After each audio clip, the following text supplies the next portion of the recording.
നമസ്കാരം. 14 ദിവസത്തെ കാത്തിരിപ്പിനൊടുവിലാണ് ഷാർജയിൽ മരിച്ച വിഭജിക മണിയൻ്റെ മൃതദേഹം നാട്ടിലെത്തിച്ച് സംസ്കരിച്ചത്. ചൊവ്വാഴ്ച രാത്രി 11ഓടെ തിരുവനന്തപുരം വിമാനത്താവളത്തിലെത്തിച്ച മൃതദേഹം വീണ്ടും പോസ്റ്റ്മോർട്ടം നടത്തിയ ശേഷമാണ് മാതൃസഹോദരൻ്റെ കേരളാപുരം പൂട്ടാണിമുക്കിലെ വീട്ടിൽ സംസ്കരിച്ചത്.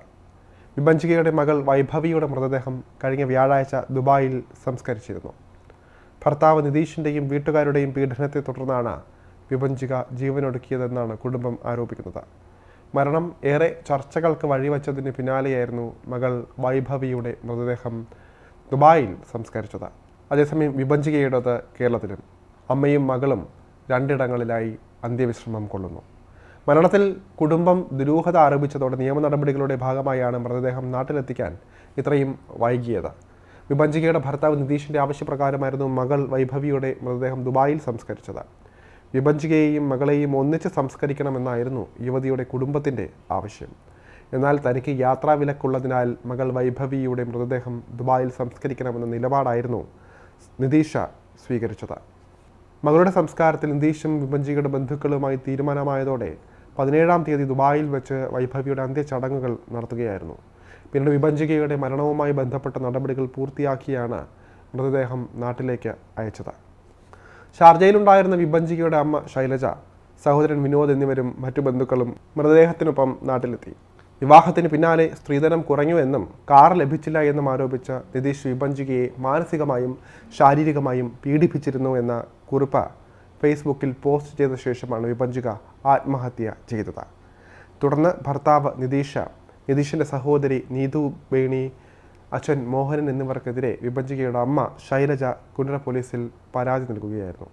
സ്ത്രീധന പീഡന മരണം ഉൾപ്പെടെയുള്ള വകുപ്പുകൾ ചുമത്തിയാണ് കേസ് എടുത്തിരിക്കുന്നത്. കഴിഞ്ഞ ദിവസം വിഭജികയുടെ മൃതദേഹം നാട്ടിലെത്തിച്ചതിനെ തുടർന്ന് മൃതദേഹം റീപോസ്റ്റ്മോർട്ടവും ചെയ്തിരുന്നു. റീപോസ്റ്റ്മോർട്ടത്തിൽ വിഭജികയുടെ ശരീരത്തിൽ മർദ്ദനമേറ്റ പാടുകളുണ്ട് എന്നാണ് പുറത്തുവരുന്ന വിവരം. നടപടികൾ പൂർണ്ണമായും വീഡിയോയിൽ ചിത്രീകരിച്ചിരുന്നു. പോസ്റ്റ്മോർട്ടത്തിൻ്റെ വിഭജികയുടെ മൃതദേഹം വീട്ടിലെത്തിച്ച് സംസ്കരിക്കുകയും ചെയ്തു.